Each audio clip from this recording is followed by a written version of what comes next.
Hi everybody, welcome back. This is another one of those. I saw it on YouTube, or not YouTube, Yahoo. Yahoo Travel. I'm going to read this to you because I actually have spent a lot of time in one of the cities mentioned on this article, and I really enjoy going there. And I really want to talk about this in relation to that one city. I'm going to read this to you. It's called, hang on, turn George down, turn a different George down. That's George Harrison, the late great George Harrison, doing When We Was Fab. But here's the article. It's called America's Top 10 Underrated Cities. These overlooked and underrated cities are ready to emerge from the shadows into the limelight. Well, this one town's going to get a lot of limelight from me just because I got a lot to say about it.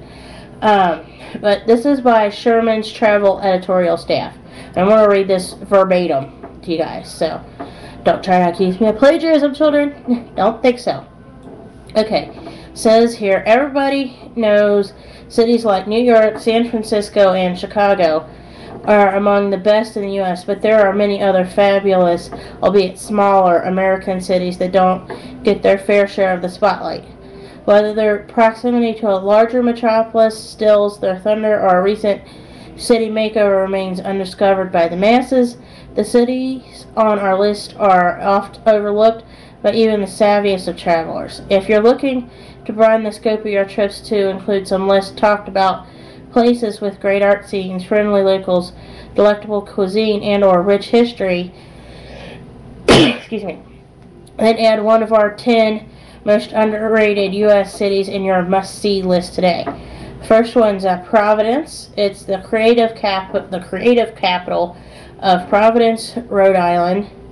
Has indeed been reborn in the last decade as residents have reclaimed derelict buildings in two of the city's three rivers, created river walkways, and welcomed brand-name shopping.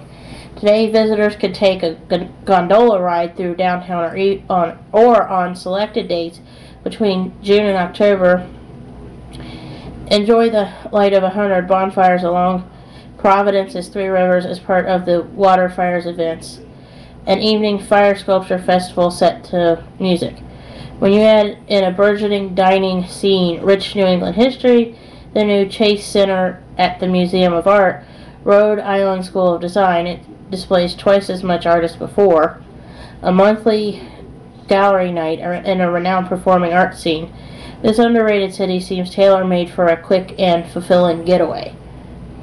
Oh, no, I don't go to Rhode Island. Portland, Oregon. It's a fantastic jumping-off point for a Pacific Northwest vacation with proximity to the Oregon coast, Mount Hood, and Willamette Valley wine country.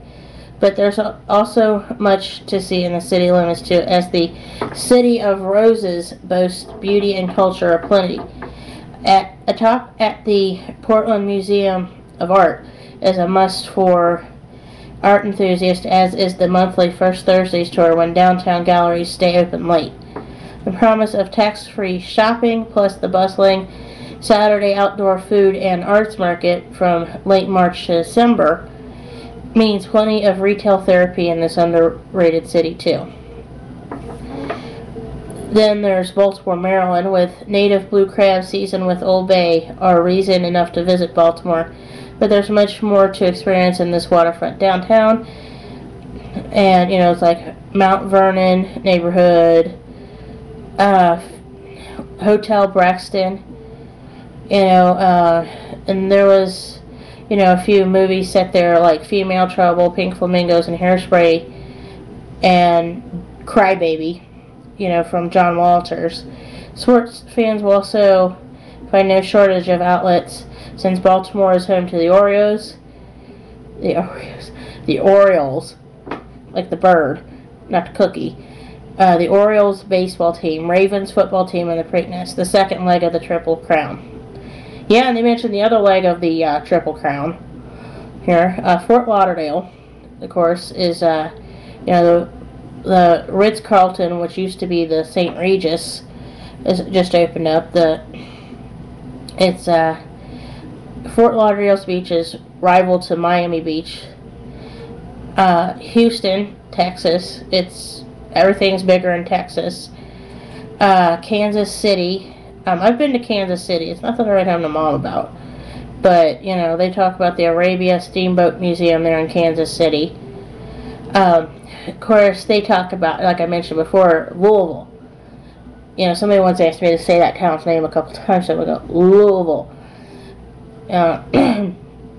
It's named after King Louis XVI. The Kentucky Derby may be its claim to fame, but the famous horse race isn't all that Louisville has to offer. Nestled in the banks of the Ohio River, this southern underrated city has loads of small-town charm, a cosmopolitan riverfront, a diverse art scene thanks to Kentucky Center for the Arts, and growing foodie market with its own restaurant row. Sports lovers should make a stop at the Louisville Slugger Museum, which has the world's largest baseball bat. Thank you very much. While history lovers can sip mint juleps on a river cruise aboard the Belle of Louisville, a national historical landmark. I'm going to come back to Louisville here in a second, but they also talk about Minneapolis, Pittsburgh, Sacramento. I want to talk about Louisville on this one, just because I'm extremely familiar with Louisville, having spent a lot of time there in high school. Every April when I was in high school, I'd go down there for a weekend with this one club I was in, and I have a lot of happy memories on this. And I'm going to do a shout out here and see if this person's paying attention. Mad Bad Voodoo, I was talking about the Gold House down there in Louisville. There's a hotel called the Gold House. It is literally on the banks of the Ohio River in Louisville. I love this hotel. I do have a lot of very happy memories in the Gold House. That place is amazing. It's 2 hotels. No lie. There's one on one side of the street and there's another on the other side. When you get down off I-71 in Louisville from up here in northern Kentucky, the hotel, you have to drive between the hotel, turn back around and go back, into it, because it's a one-way street between the hotels. And you have to turn around and, fish it back down through there. But that 2 hotel place is amazing. It's like, I think, 20 or 30 floors a piece, both sides of the street. And they have their own parking garage and everything.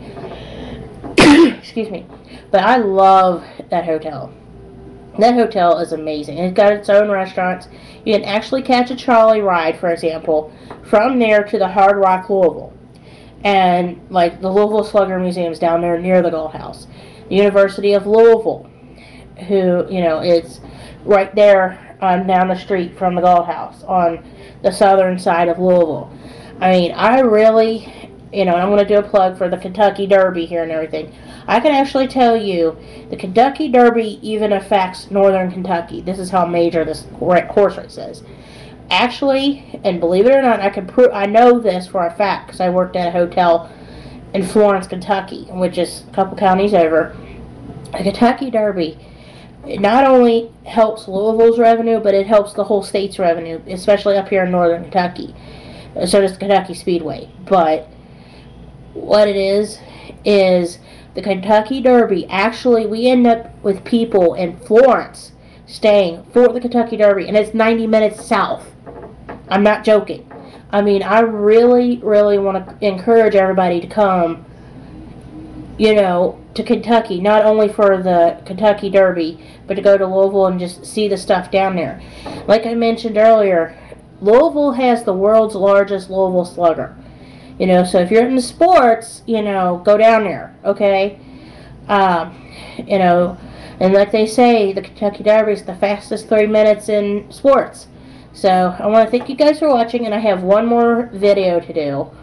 So don't wig out, Mad Bad Video, if you're counting, okay? Well, I'll talk to you guys later. Bye.